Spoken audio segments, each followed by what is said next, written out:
Vous souhaitez tous le bienvenu.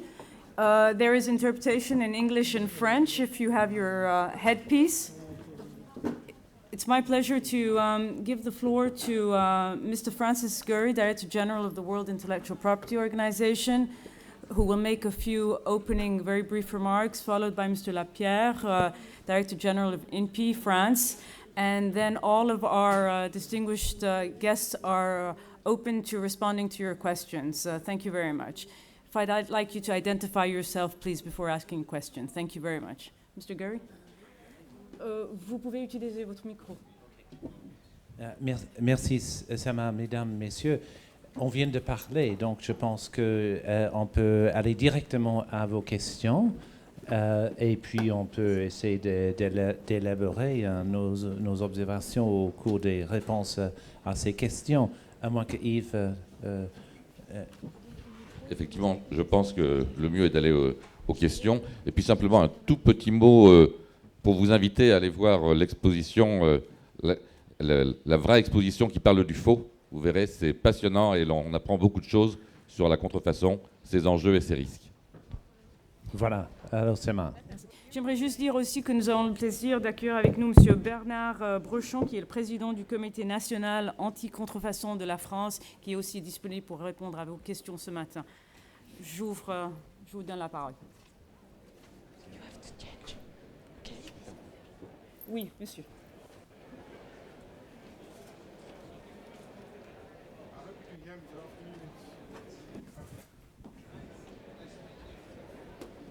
In English? Thank you. Good morning. My name is Aki Anastasiou. I'm from South Africa, Talk Radio 702. There's just a bit of a discrepancy in terms of the figures and what the actual cost is to the global economies. I've heard different numbers being and what counterfeiting and piracy is costing the world. And my second question is, I heard you touch on actually educating the consumers as to what to look out for and being aware of these things. Now, I come from a developing country in South Africa, and I have not seen one television advert, one piece in the media advertising and alerting a consumer out there what is a counterfeit medicine and what is not. And I draw reference to the number that was bandied around, about 700,000 people that were killed last year. Is that a confirmed statistic from the World Health Organization as a result of using counterfeit medicines? Let me, if I may, start on the first question, and then I'm going to hand over to, I think, Jean-Guy probably has some information on the latter.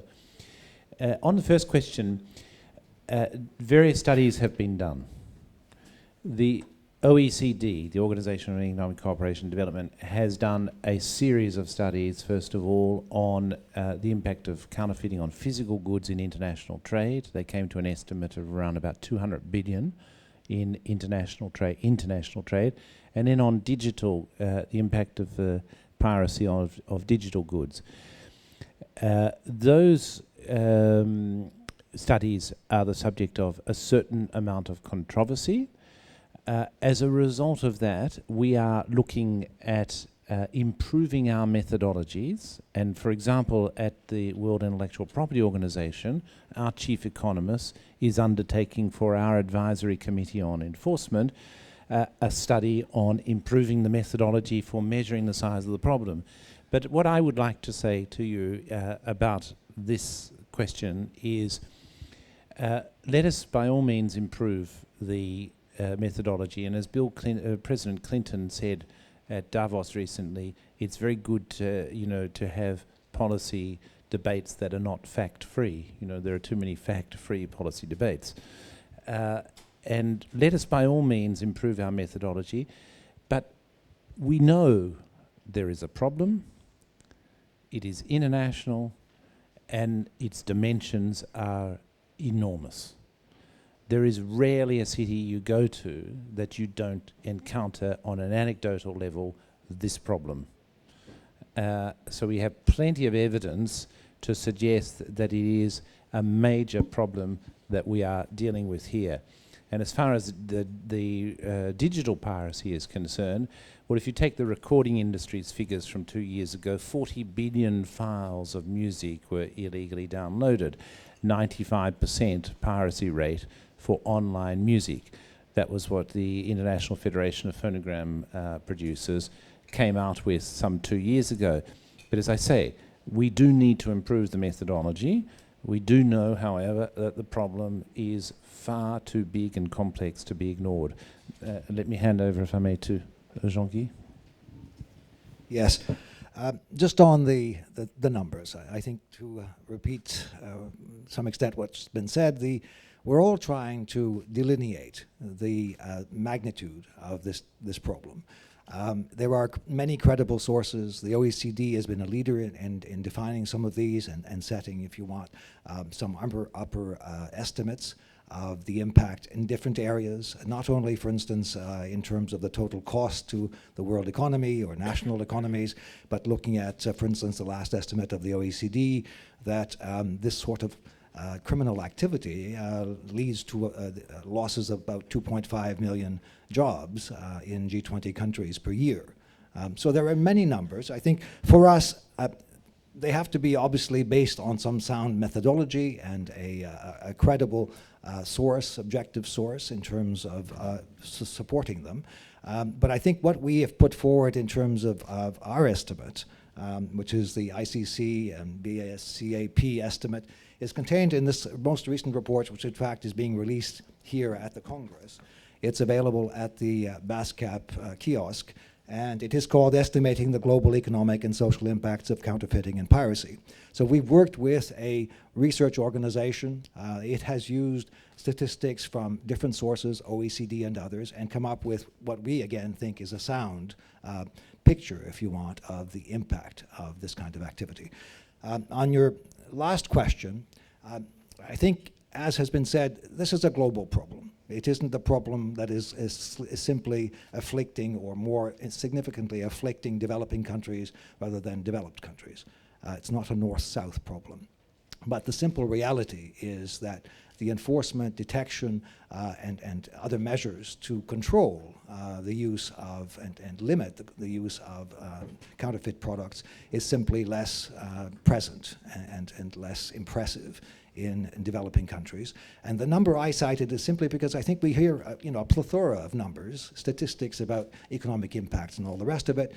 It becomes a little difficult for us to grasp what it really means to individuals. And I was just citing one which struck me when I look at various WHO studies that were done by others in partnership with WHO. I mean, I'll give you the specific reference. It was the International Policy Network. It was a study done in 2009. It's called Keep It Real. It's available on the internet. Again, it is, to our mind, a sound study.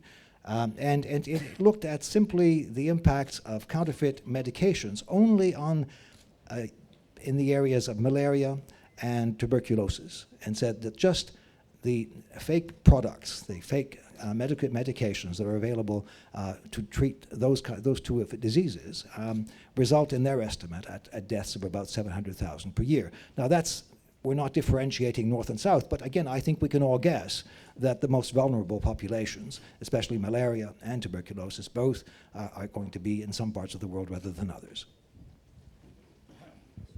I would like to answer to you about, you are from South Africa, I understand that, and about advertising. It is true that there is very few countries which have, the courage to make advertising and make, this kind of information. In France, with the help of the Association of the Producer, we have done, every year we done a campaign. We done a campaign on the net or even on the TV. And the French state, has spent 5 million, euro during the last 3 years to make this kind of campaign. Because I agree completely with you. It's only with the consumer at the end to fight against counterfeit product is the consumer, the latest help that we can have. And therefore, we should inform them. We should tell them what is happening. And it is true, it's not easy.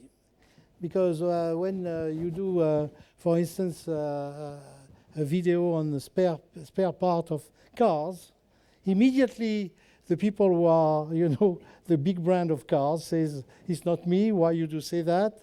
And, there's also a counterpart, which is quite maybe serious. So it's very difficult. But we know that in France and in Italy, we are sharing, and what we hope really is that to make a real campaign toward the consumer all over Europe. And therefore, this year we will develop again on, on the net, this kind of campaign, which is a campaign explaining what is exactly this terrible thing that it is. And it is true that it is difficult to give figures because they are not reliable. But in the same time, we have the possibility at least to say that counterfeit product could, stop, for instance, jobs, to kill jobs, which are some things that we know. And, when a consumer know that, maybe we think a little bit about the fact that every time we buy consequence, which is the money is going to the mafia, the jobs are disappearing. And so we have to have the courage to say that, because we have some proof that it is that the real movement of the money. So I think we will try again to come back. We have made in 2009 a campaign. We will do a campaign in 2011. But in the same time, we have to have the approval of the producer, the approval of our state, and we will try to develop that. But I think it's so important that you write that at the end, the consumer will be the judge about and to stop this kind of failure. Thank you very much for your remark. Thank you. Just to point out, the next session in this room will be about the question of measurement. Thank you. Yes.